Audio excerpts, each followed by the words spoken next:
Good evening, everyone. Welcome to this week's episode of Necromaniacs. This week, it's me and Jeff. How's it going, Jeff? Going pretty good, man. Yeah, like I was saying off the air, it's really hot in Texas. I don't know how I forgot this fact. I knew it was hot, but like living in it, I'm like, wow, Jesus Christ, this is a lot. There's a lot to deal with. But other than that, yeah, pretty good. Had a little COVID scare the other day, but tested negative yesterday. I was feeling kind of crappy, and then this morning I woke up feeling fine. So nothing to complain about. But you're fit. How are you? You're fit, right? Everything's cool. You know, like you're Yeah, okay. yeah. You're not sick anymore. I had a weird. I had a weird thing with my eye. It was really red and really watery, and my throat was scratchy. You know, my nose was a little messed up. I was like, yeah, it feels more like allergies. But I know a couple people that around me have gotten sick. So I thought, well, I should get checked out.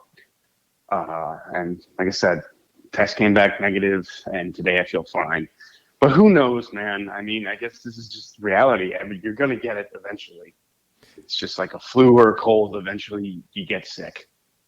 Yeah, I mean, at this stage of the game, it's probably the best time to get it than 2 years ago, you know? Yeah, oh, exactly. And I got to say, having like a sickness or allergies in 108-degree weather is pretty miserable. I can only imagine how horrible that feels, especially having red, watery eyes, too. Yeah, I mean, summer has never been my favorite season anywhere you live. But it's just especially aggravating and brutal here. How's it in Jersey? It's all right. You know, it's typical summertime. You know, it's like going good. Yeah, it's going okay. This past week was a little trying. There was like some challenges I had to overcome this past week on a personal level, and we talked about all that stuff off the air, and no one needs to really hear about those things I said. So, but right. Well, yeah. Yeah. I mean, I totally get where you're coming from. I had a weird personal, not a personal thing, but someone close to me, and I figured I'd mention it on air because this is a horror podcast. I talked to someone who claims to have seen a ghost. Really? Last week. Yes. Wow. Okay. Someone. Yeah, I don't want to blow anyone up or give anything away. Well, do I know them? No. Okay. All right. Go ahead. It's someone. I love this kind of stuff because, as you know, I mentioned before, I don't believe in anything spiritual, afterlife, or anything like that. So when people who I consider to be sane, rational people say they've seen a ghost, it always kind of piques my interest. And I guess it all depends on perspective. If I saw what this person saw, maybe I would think something else. But this person was a little bit more spiritual leaning than I am. I wouldn't say they were fanatical or true believers or anything like that. They were like, as plain as day, there was someone right there. And then they weren't. Wow, that's really interesting to me. And I've always been fascinated by this whole subject, ghosts, ghost hunting, afterlife things. I've always been really intrigued by that because while I don't believe in any of that stuff, I'm always open-minded. Maybe I'm wrong. No one really knows anything, so maybe I'm wrong. Where do you stand on that, Mike? Well, I don't believe in the conventional things that people would say, like, for example, a ghost. You know what I mean? Like, what I do believe in, and this probably stems from all the, like, Lovecraftian kind of stuff that I read when I was a kid, where it's like, you know how, like, Lovecraft thinks everything is, there's no magic, but there's weird things that we don't know how to comprehend necessarily. We don't have the tools to comprehend these things. Right. That's kind of informed my philosophy in life, really. Like, I think that, the universe is, like, much stranger than even we know about, and that if we had science to describe these things, we probably would be more in control of that. But I guess these paranormal things that happen to people, they actually, in their minds, they believe they see these things, right? So that weird connection between reality and perception, I think that's the gray area where a lot of this stuff exists, and we just don't have the technology to fully understand all that stuff. You know what I mean? Like, Oh, sure. that's kind of where I And stand on it. Where like I don't disbelieve things, and I don't necessarily wait. I just constructed a horrible sentence. I don't believe. I don't believe in the conventional sense. You know, like in the way we have religions that try to describe these things. But I also am open to having a quantitative explanation for these things and fully being comfortable with not having the proper technology to understand it. So I guess that's where I stand on it. yeah, I think I'm with you there. I mean, I think in my 20s and being very angsty, whatever, as a hardcore atheist, maybe a little bit of existentialism. I was very much into those ideas, but again, it kind of come around to like, hey, no one really knows. This rock we're on has existed for billions of years, and in something that is infinite, has always existed. That's something we can't really comprehend. So who knows? Yeah. Who knows? That's basically where I am now. I wouldn't say I'm agnostic, but like I don't know. Maybe sometimes people experience things that just cannot be explained. Well, there's also like the human, hubris involved in this too. Because even back when Newton discovered, when he came up with his idea of Newtonian physics, he's basically, yeah, we pretty much got everything figured out, as far as physics, we got it all nailed. So that was like obviously not true. So I think, Yeah. the human ego has placed us to think that we are at some endpoint in our understanding of things. Like most people, oh yeah, we got it.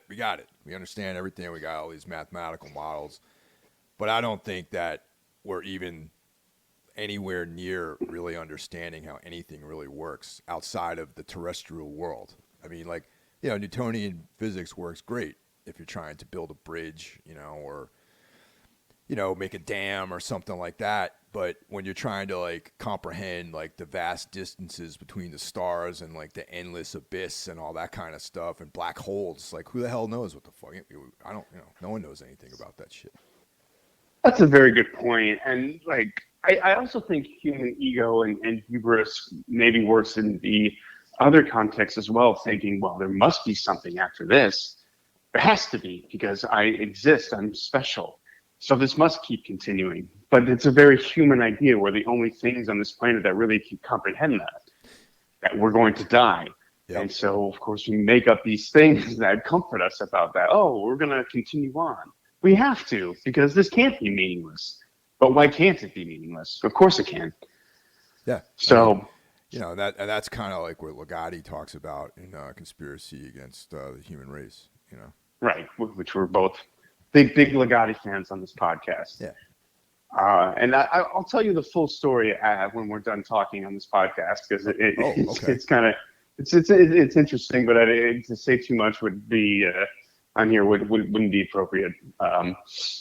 So aside from me seeing ghosts, I've seen a few things. Have you seen anything interesting? I haven't seen any ghosts, but I've seen a couple of things that were cool. Last night I went to a screening of Night of the Living Dead at QX. Oh, you mentioned that, yeah. Yeah, QXT's in Newark.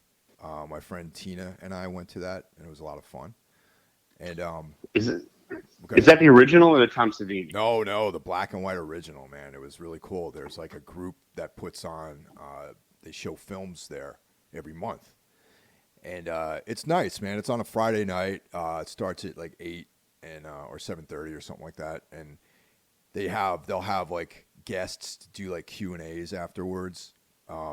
Next month it's White Zombie with Bela Lugosi. I mean, he's not the guest, but yeah, it'd be kind of interesting if he was. The undead Bela Lugosi's.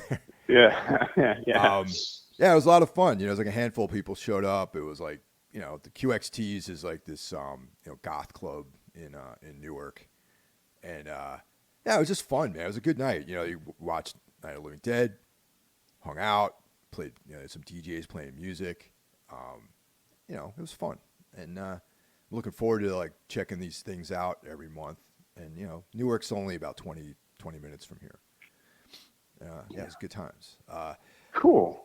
I saw the That's documentary. awesome. I saw this documentary on Shudder about found footage. Pretty interesting documentary. About the found footage movies? Yes. Yeah. Oh, what was that called? It's on Shudder? Yeah. It's like I don't know, found footage. Found, okay. Yeah. It's like a featured thing on there. So checking out the documentary sections. And then I rewatched Mandy. And Oh, okay. I fucking love that movie, man. I do too, man. It's such a. I mean, in our very first podcast together, we talked about our 10 favorite horror movies of the last 10 years, or of the from 2010 to 2019. And then I remember Mandy was on my honorable mentions, and Mandy I think was in your top 5. Yeah. If I remember correctly. Yeah. I continue to be able to watch that movie and fully enjoy it, and I've seen it. I've seen it several times since it's come out, and it's just great. I'm reading a book called The Deep by Nick Cutter that Brandon Legion recommended to me.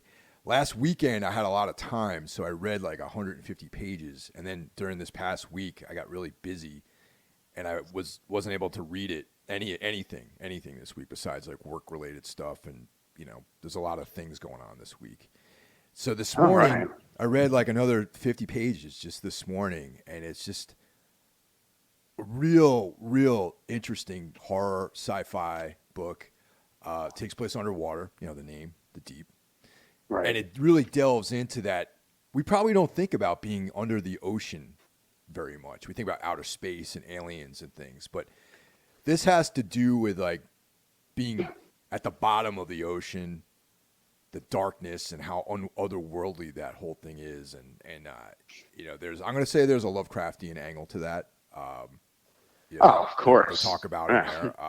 It's almost like it has strains of Event Horizon, you know, the film. A little bit of The Thing thrown in there, as well as like your typical kind of Lovecraftian otherworldliness that's thrown in there. And it's a really well-written book, very compelling, real page turner.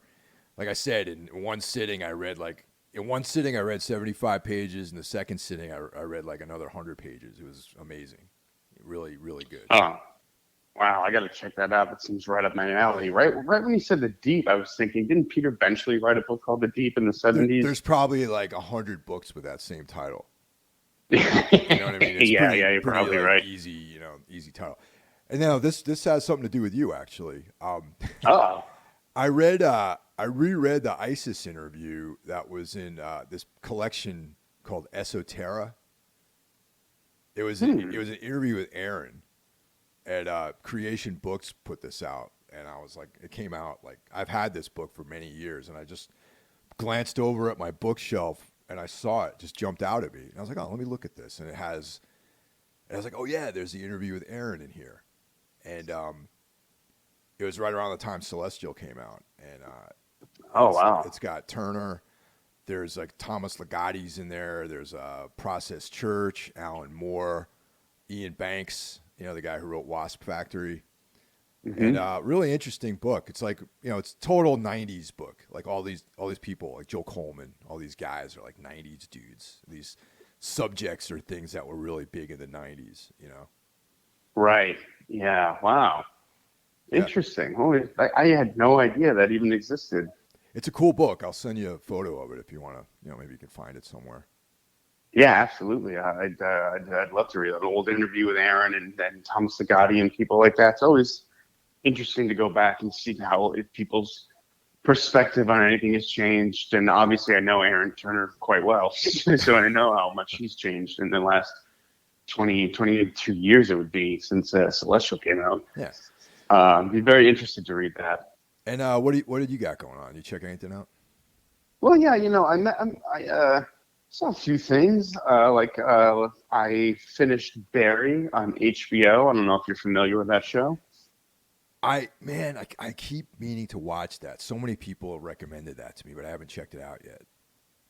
It is very good. It kind of started as like, oh, imagine if Mike Judge, creator of Office Space, King of the Hill, Beavis and Butthead. Imagine like if he didn't have anything to do with the show, but it kind of had like the tone of something he would do. But it was also very violent and very dark. Oh, wow. Okay. And I just finished the third season, and it has shifted from a comedic show with dark overtones to a very dark, violent show with comedic undertones. It's gotten very, very good, and I highly recommend that. Watched a film I wanted to give a shout out to called Duel. It came out this year.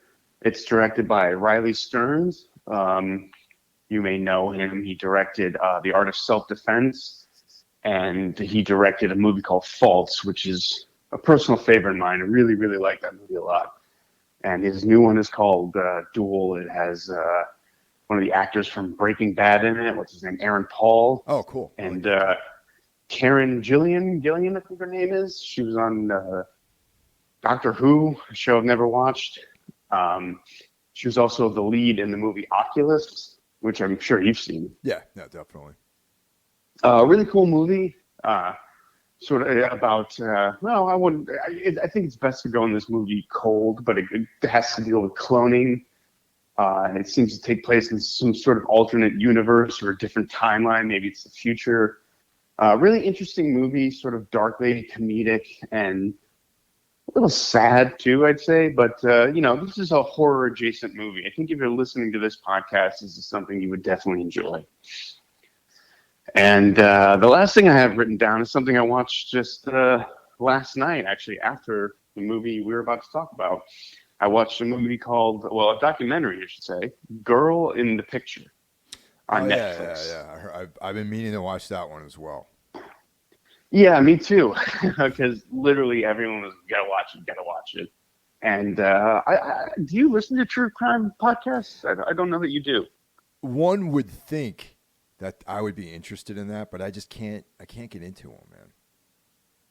Yeah, I know what you mean. Like, it's like either too silly or they're too serious, or there's a few I listen to that kind of get the tone right, for me anyway. Because sometimes like the overly serious one, they seem to like just drone on and I don't pay attention. But like I'm a big fan of Last Podcast on the Left and Small Town Murder and podcasts like that. This very much is a documentary version of something like that, only, obviously no humor in it at all. It would be a sin to give away anything. You should just go in cold and watch it. It is a crazy story that just keeps evolving and changing. And it's one of those things you're like, this really happened. How did I never, ever hear about any of this? It just goes to show you, like, the craziest thing could just be completely overlooked by most of the world. If it's not happening to you, who cares? That's true, man. That's very true. There's some crazy shit that happened in my hometown that my mom told me about that was almost like some Twin Peaks shit, Really? Oh, yeah. Yeah, totally. It was a couple summers ago. I remember I was visiting my family, and we're sitting out on the porch. And I forgot how my mom loves horror, and she loves reading about all this stuff. And she told me this story about like a missing girl and all that, I don't know. And then I started looking it up, and it was just like a very crazy story, about abduction and murder and all this kind of stuff. Yeah, and you had no idea, huh? No idea that was going on in my like sleepy small town that I grew up in. Yeah. I remember watching there was another Netflix documentary. It was a 6-part or 8-part documentary about this guru, the Bhagwan, who came into a small town in Oregon and basically took it over. And had this like cult living in this town. I wish I could remember. It was one of those things everyone watched, and I can't remember the title. I remember that.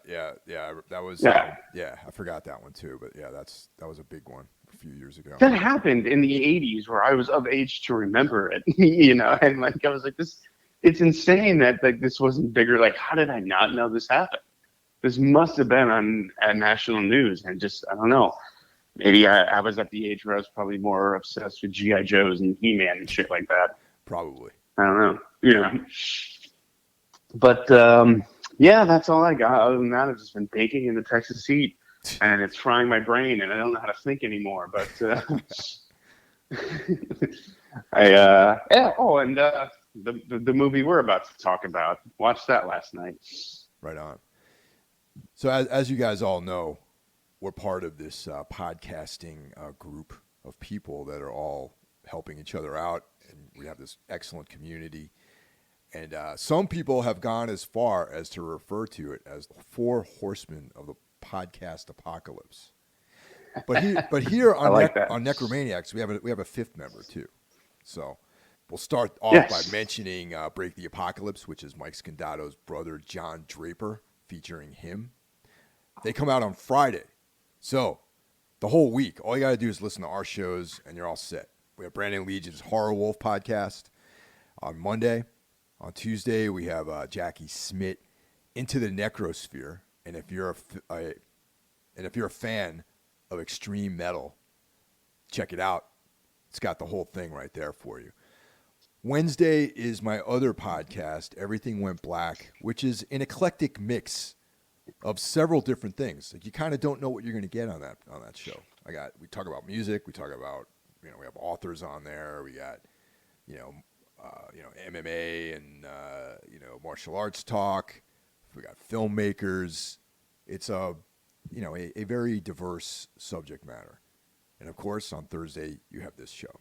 So it's a lot of programming that's out there for you guys, and the more the merrier. And we all back each other, and it's like a really cool, vibe to be part of. Absolutely. I just listened to you on Horror Wolf this weekend. Mm-hmm. Yep. Really great discussion about Lovecraftian horror movies. You all made great choices, and I agree with Brandon's pick for number one. That's my number one pick too. I guess I shouldn't give it away since you should go and listen to it. Yeah, just go ahead and listen to it. It was a cool time, man. It was great talking to him. Good choice, Brandon. And all of you guys picked great movies. Some a little bit, like you have to have this and that on there, but there are other surprises on there as well, and a couple things I wrote down to watch. So yeah, give that a listen, everyone. It's good. It's a good one. So that brings us to today's offering of off-season. Great way to put it. Yeah, off-season. And man, written and directed by Mickey Keating. And I don't think I've seen anything that this guy's done. Have you? No, and I was very surprised to see, because I looked it up after I watched it. I try not to look up too much before I see something because I don't want it to influence me. This guy's made like 8 other movies. Yeah. None of them I've seen. But it seems people do know his work, and it is quite diverse. I read that no two movies are alike, which, okay. But yeah, I thought for sure this was a first-time feature, but nope, it was not. And I also, when you mentioned this at first, I thought you were talking about the Jack Ketchum. I was like, oh, Offseason. I think I read that. And I know they made a movie out of it. This is not that. No, this is something that is I think it's a Shudder exclusive right now. I believe you're right. Yeah, that's where I watched it. Pretty good cast, actually. Very good. Yeah. We got Jocelyn Donahue as Mary, and you'll remember her from House of the Devil. She was in Doctor Sleep, a bunch of other films. The great Joe Swanberg plays George. Yes. Her partner, boyfriend, husband, not sure So, exactly. Yeah. Of course, he was in VHS, You're Next, and he's a writer. He's also an actor. He directs. He's like a jack of all trades in the film world.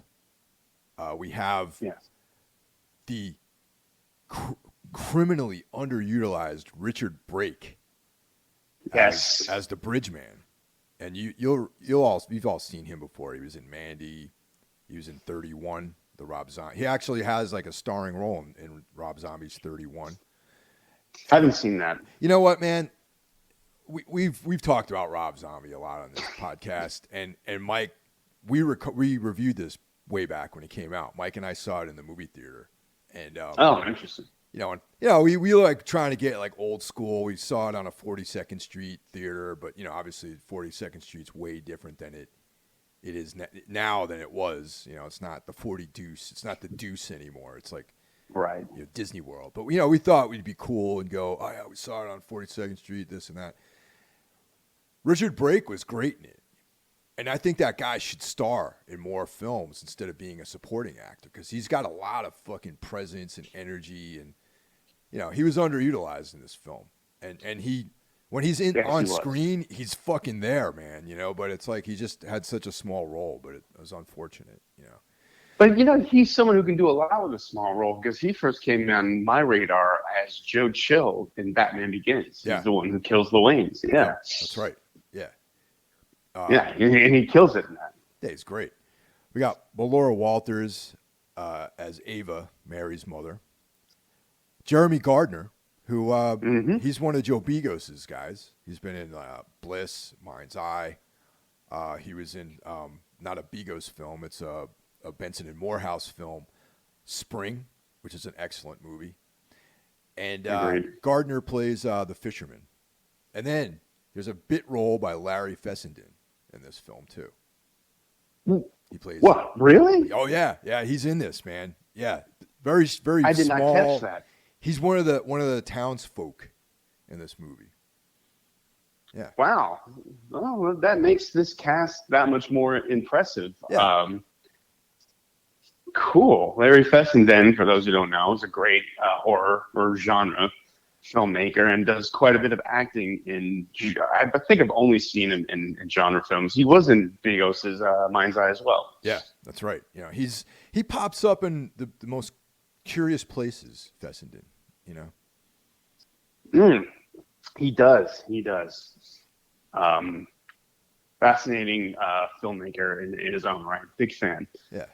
Sad that I missed it. Now, am I gonna have to go back and watch this again? Well, I wouldn't want to go back and watch this again, honestly. And that might be a little bit of a spoiler, or maybe how I felt about this film. Let's Mike, I'm glad you said it, because I've been thinking, like, how do I not spoil how I feel about this movie right away? Yeah. Well, it is what it is, man. That's all I can say. Well, it has all the elements of stuff that you and I love. Yes. You have this Wicker Man-esque premise, something I completely love, and you have this creepy small town. When I wrote down Ramsey Campbell in the first 20 minutes of writing this kind of feels like it's very much based on something he would write. And this story desperately needs someone like a Ramsey Campbell to do like a punch up on the script or something, because it was just almost there. And you have this Lovecraftian vibe, of course, which is a thing you and I both love. Yeah. So we have all these elements of things that we love. Why didn't I love this movie? And maybe by the end we'll figure this out. But that's not to say there weren't good things in the film, though. You know what I mean? It started off, I thought, really promising, because it starts off with a monologue with, we see like a middle-aged lady. She's like in the midst of this monologue, and then has this bone-curdling, blood-curdling scream at the end of it. And she's like, "Accept their nightmares with open arms," which is like, I'm like, oh, this is going to be great. It's like. Yeah. That little pieces of dialogue like that are cool, And yeah, totally. Yeah, so that it sets the tone, and that's what I mean. Like there's the atmosphere of this film I thought was pretty cool in general, But absolutely. There's just so many they dropped the ball in so many spots throughout this movie, Right. Okay, well, let's break it down. Yeah, the opening one take monologue, great stuff. It goes downhill from there. Well, first of all, the premise is basically this daughter needs to go back to the island where the mother's from, because, and I wrote this down and underlined it and put 10 exclamation points. Like, she needs to go back because her mother's gravestone was vandalized.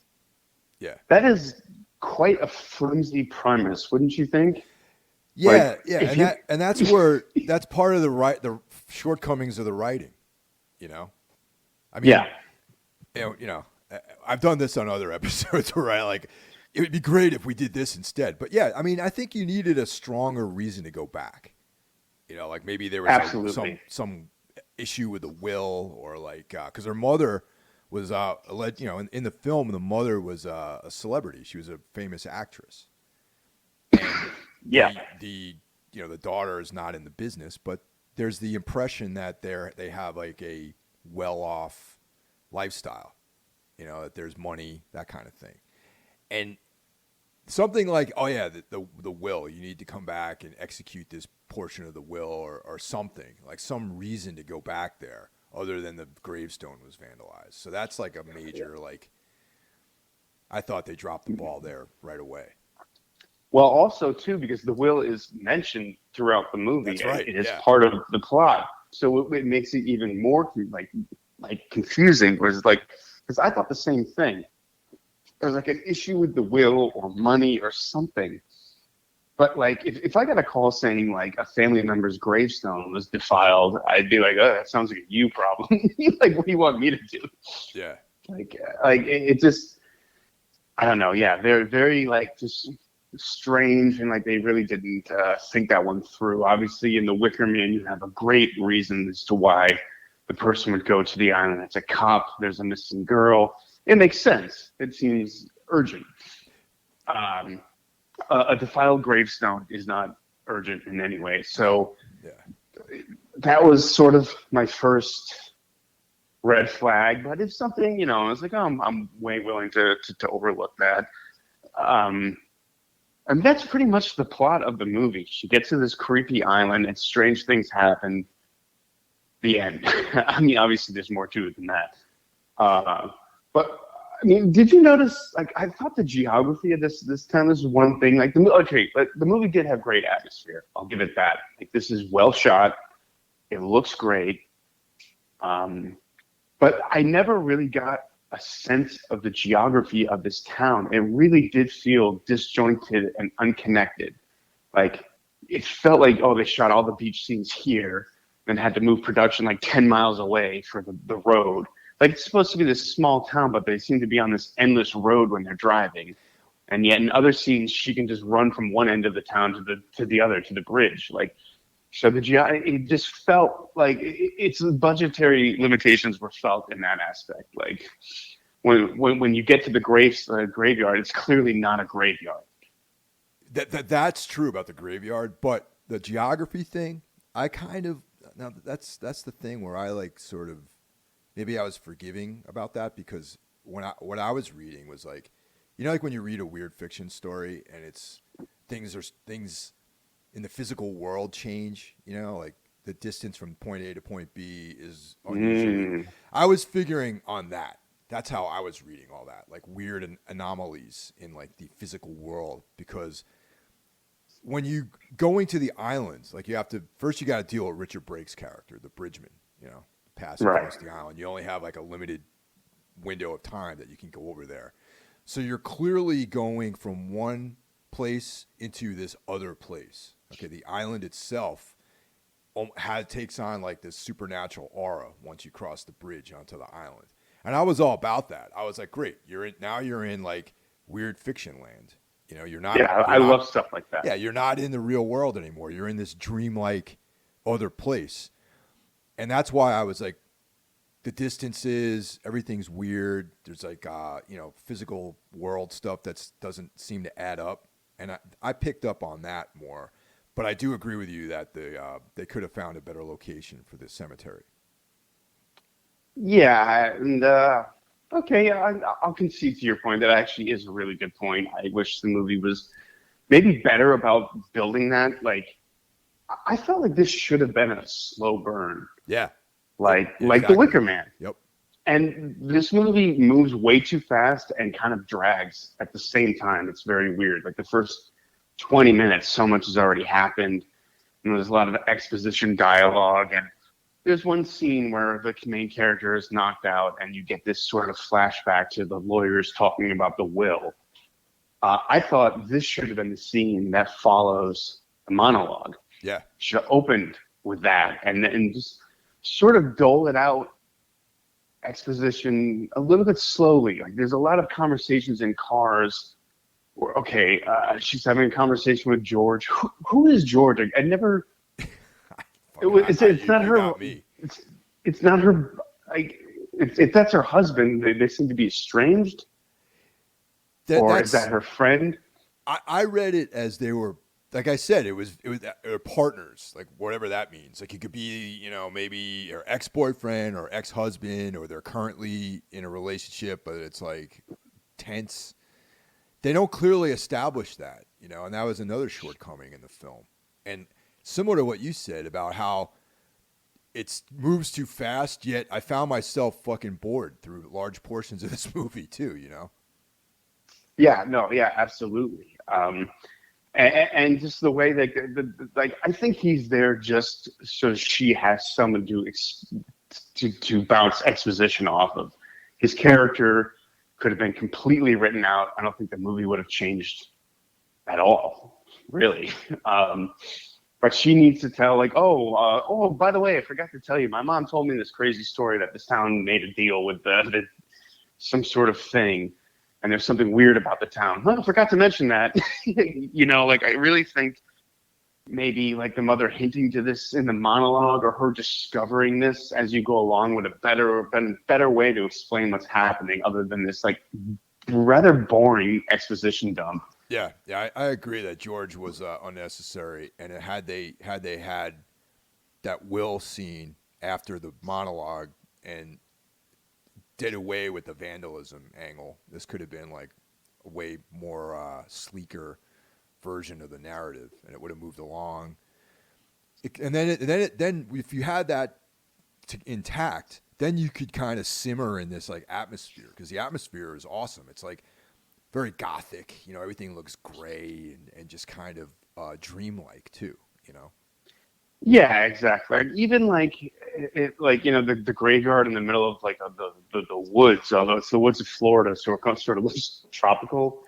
Yeah. Which I don't know was different enough to think I was like, oh, that's cool. And you see this sort of Lovecraftian creature on the gravestone, and the camera lingers on it a little too long. I just thought, maybe seeing that in passing, or her like, hey, noticing, oh, that's weird. Something like that. But yeah, and you get this woman who comes out of the fog, right, and it's clear right away that something is very amiss. You don't get this slower sense that there's something wrong with the town. You get it like right away, like, oh, this woman is just appeared out of nowhere and is creepy as hell. And then you get to the local bar, which was, I actually really like this scene. This is what made me think of a Ramsey Campbell story. It seems something like straight out of something he would write. I would be very surprised if the writer director of this was not a fan of Ramsey Campbell. And you meet the odd sort of town folk. This movie hits almost every cliche, but a cliche can be great if it's done right. And I did like the scene at the bar. It was a little creepy and unsettling. You get the sense that she sort of walked into something, and you're not sure what. I thought I like that scene. Yeah, that's where we get Jeremy Gardner, the fisherman, who rolls up on her, and it's like, I could be your friend. I stay up late. At first I thought he was like, lose the square and look me up later. But really, what he was referring to was, I can get you off the island, because he's like, I have a boat, and he's like, yeah, this is fucked up. You shouldn't be here. You need to leave. I have a boat. That was his whole thing. Yeah, I felt like, again, like that scene between the two of them went on really like, hey, I can leave. Like he could have just said that, but he goes on to all these other, like, hey, I stay up late. I live just on the road. I got a boat. I can be your friend. Like, it just keeps going. Yeah. And going. It was weird. It's weird because both of them are great actors. And I think everyone in this is a really good actor, but they don't do their best work in this.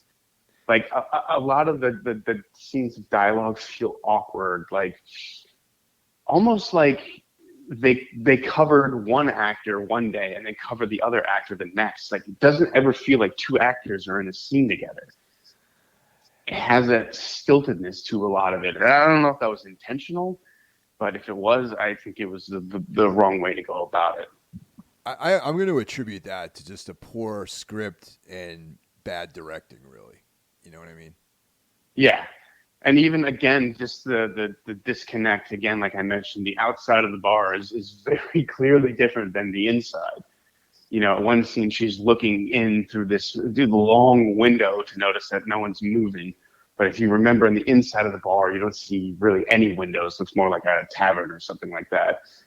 That's just a little technical, whatever. I mean, most movies are done like that. Exteriors and interiors are completely different. But again, I just felt in this, stuff like that was far more noticeable.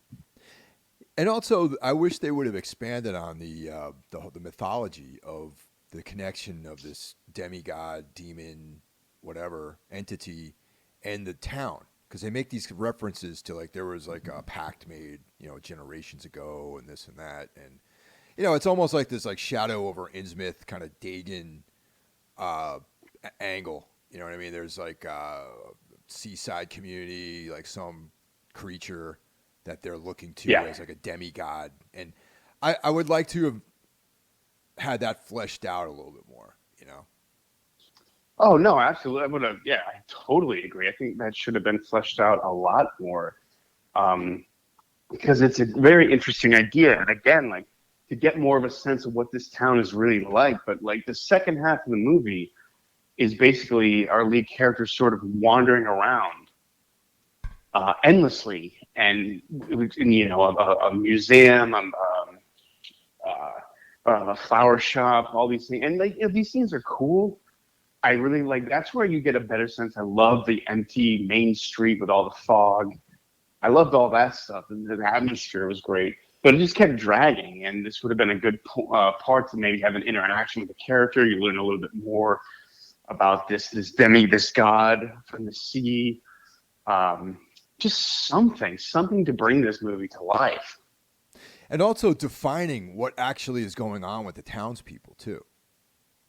Yeah, that to me was never really quite explained, was it? I mean, I know there's a scene where she meets back up with the fisherman. He tries to help her, but you don't really get. You don't understand anymore. You just like kind of regurgitates what you already know, what the mother told her, and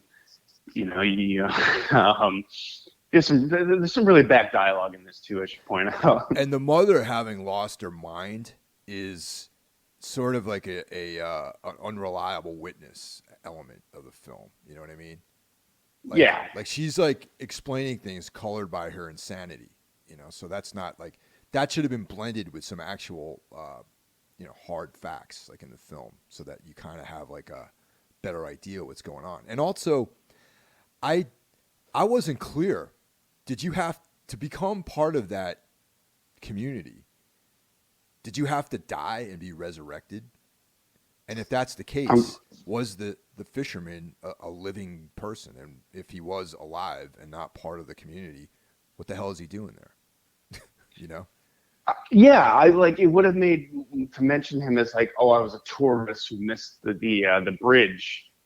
I think in their first interaction, he says something about being the last one on the island, which again, that doesn't really mean anything because that whole point is never ever explained. And if you have to die to be a member of why did they even want the daughter, the main character, Mary? That's never really quite clear.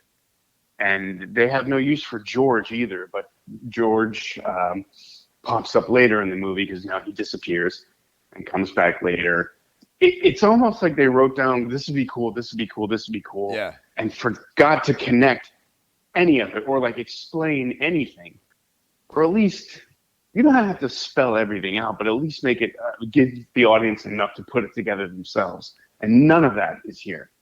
Well, we talk about Ramsey Campbell, and like if this had been actually a story written by him, I think that what would have connected her to the island was like, maybe the bloodline of the original people that made this pact with the demon or whatever. Like they have to live on the island, and that sort of thing. Like that would have made sense to me rather than just having these like incidental people that are part of the community that have to be, killed or whatever. And yeah, I didn't like that aspect of it. I think it would have been cooler if like the presence of the demon or demigod change these people somewhat and turn them into something. You know, I don't know.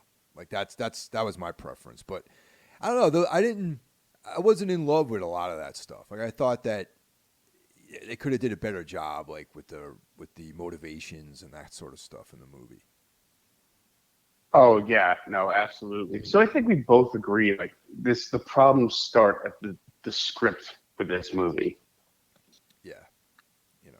And the execute, like this really should have been a slow burn that wasn't. I mean, I mentioned earlier, it moves too quick. But yeah, I found myself bored with it. Like it's just the story just doesn't have enough meat on its bones just justify even its 80-minute runtime. This is a very short movie. That's the other thing too. Like we were talking about the sort of aimless wanderings. Like this almost is like a short film. Really, this would have been better as like a 30-minute movie. And I think the when old Mickey Keating was he's like, oh shit, I only got 30 minutes of movie here. We gotta beef this up a little bit. So let's add these like atmospheric scenes of her wandering around the empty town, and some of that's cool, but like there was just way too much. Oh of yeah. it, you know. Way too much of it. Yeah, like maybe like we'll cut one of the scenes out, or like that all that wandering it could have been again like it's very cool, it's atmospheric, but it doesn't go anywhere in a movie that doesn't really go anywhere.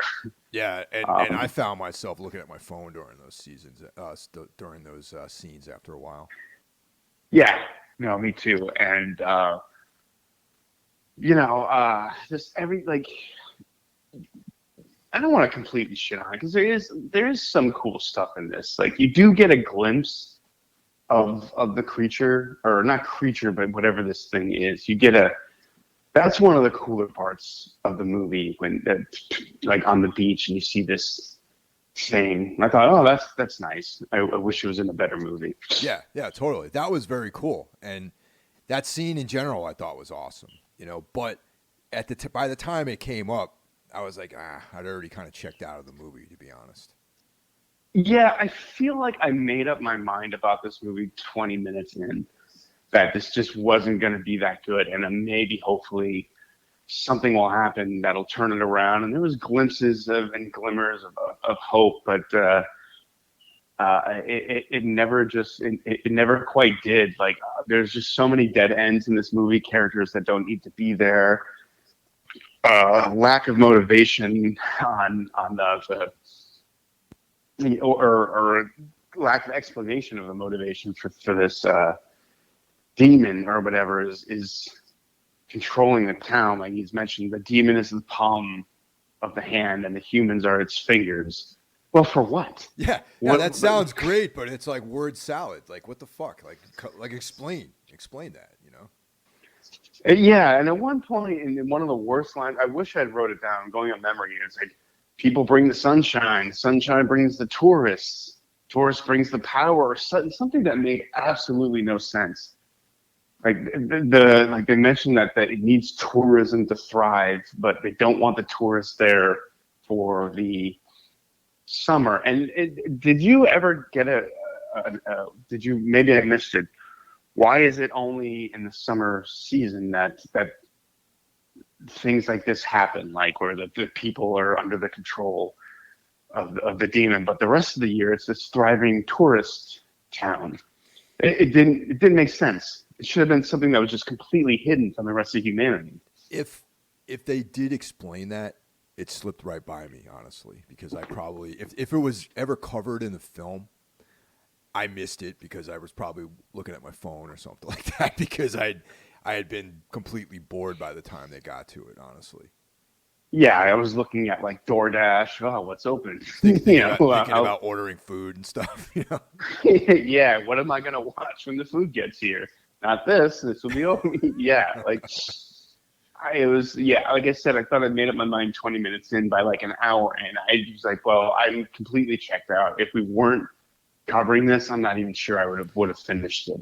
Yeah, totally. But but like I said, it's unfortunate because I thought in general there was some good ideas, and that I like the actors in it.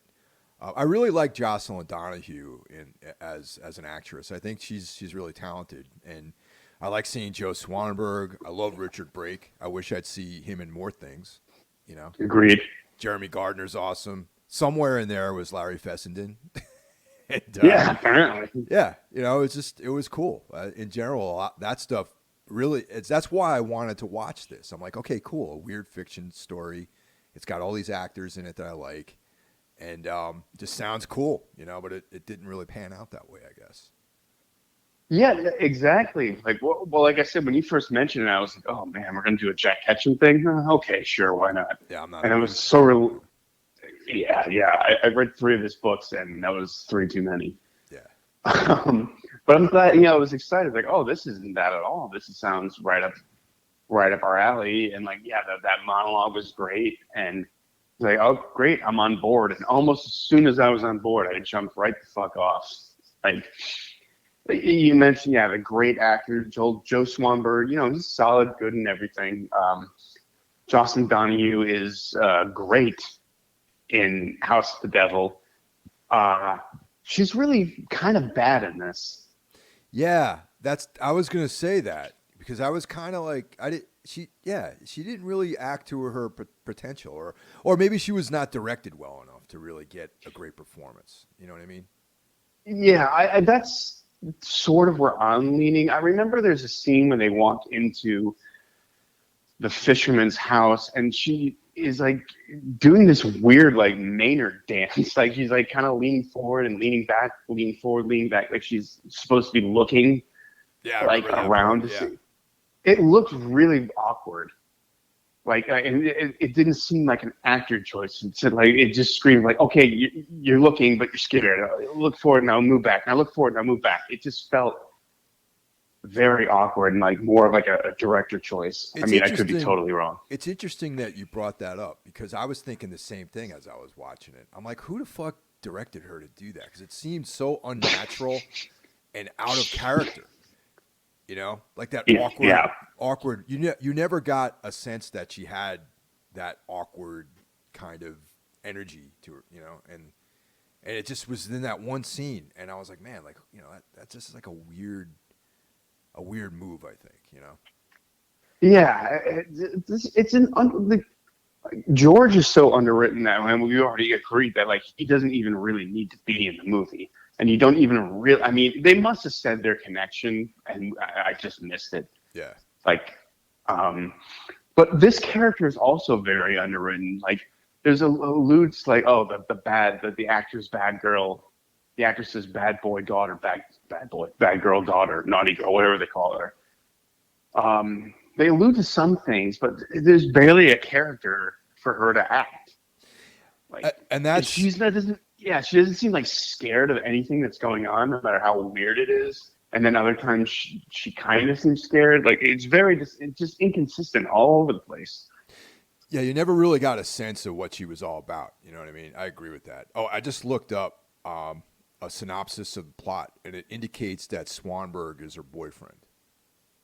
Oh, okay. Yeah. All right. So now that's like we established that, I guess. Straighten that out. Interesting too, because there's such a coldness between the two of them. There doesn't seem to be any like loving relationship between the two of them. There's very like odd choice. Like if it was ex-boyfriend or something, that would make a lot more sense. And then there would need to be a reason for her ex to accompany her to the island. Right, exactly. Otherwise, I mean, I like again, just a few little things to make the movie better. Make that a thing, like the ex-boyfriend, or like I don't know, something. There's so much exposition going on, dialogue in the cars, but you never get a sense of who the characters are at all, and it makes you care less about what you're seeing. Instead, you get these silly exposition scenes where my mom said this town made a deal with a demon. Like, yeah, it's like, well, imagine being in a car with with your girlfriend. She tells you that. I'm like, oh, okay, cool. Yeah. Well, okay. Yeah, I'm gonna go. I mean, there really isn't that much more to say about this, is there? No, I mean it's kind of a missed opportunity on a really cool plot idea that just didn't deliver. You know.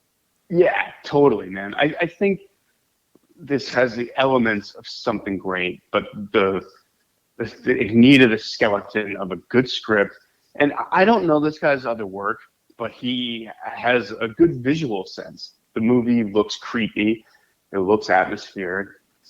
Maybe he's not the best with actors, or maybe he wrote this as well. Yeah, he wrote. Maybe like bring this idea to someone who can really bring it to life. And who knows, maybe this script was 100 pages knocked down to 80 or something. They just couldn't do the movie they wanted because obviously they're doing it on a budget. Yeah, that's true.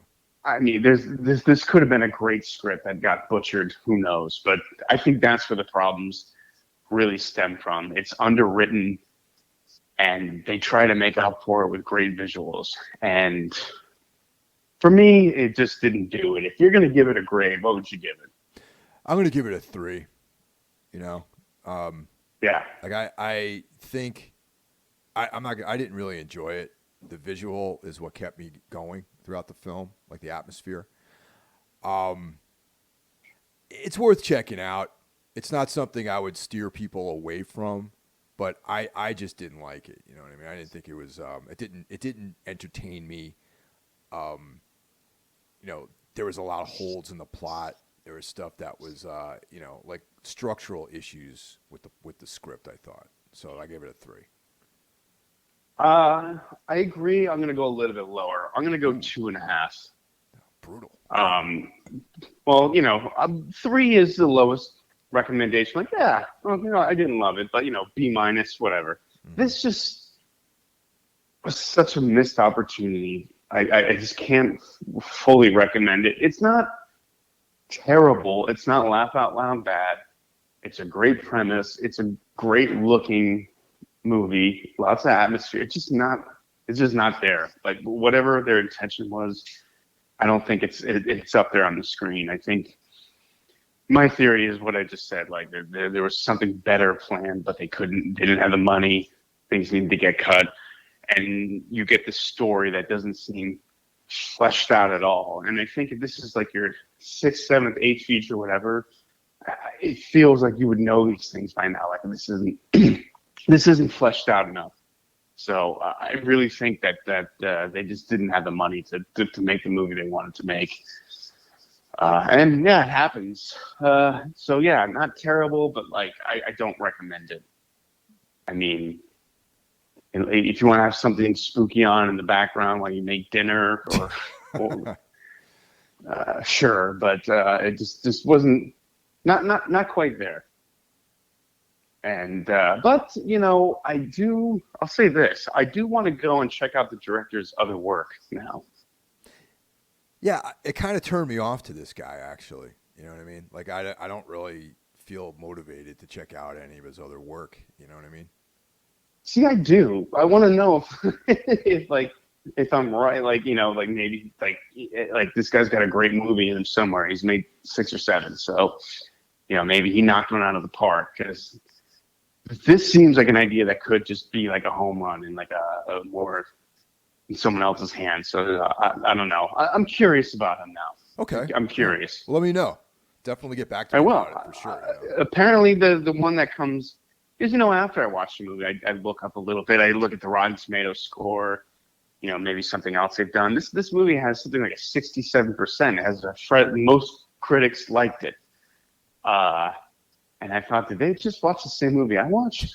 Well, dude, there's a movie that I'm not going to spoil it because we're going to cover this movie, but there is a movie that we were talking about doing that I'll tell you when we get off the air that got a very high Rotten Tomatoes score, and I 100% disagree with it.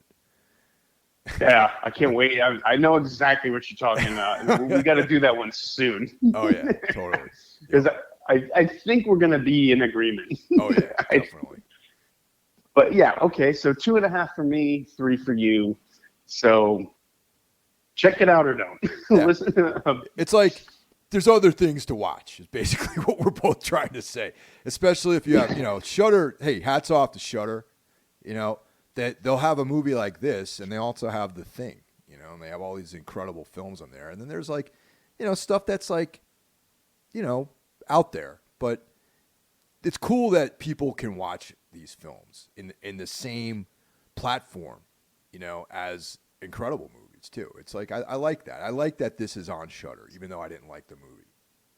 Oh yeah, no, totally. Like Shudder is a huge gift to horror fans, and yeah, it's sometimes the stuff that it's exclusively on Shudder doesn't quite hit, but some of it is really fantastic. So Yeah. it's just like any other streaming service. This one wasn't quite there, but hey, some people might just like it. If I saw this maybe when I was like a teenager, I might love it. Who knows? There's always an audience for something. My stepdaughter, she loved Batman and Robin. A movie everyone hated, but hey, someone's gonna like it, and there you go. A 7-year-old liked it. Right on. Yeah. So there you go. All right. Well, thanks for listening, everyone, and we'll talk to you next week. Take care. Take care. Bye.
Because dying means dead in the end, in the end. There is no more revenge in the end, no, no, no, no. 'Cause in the end, there is no more revenge.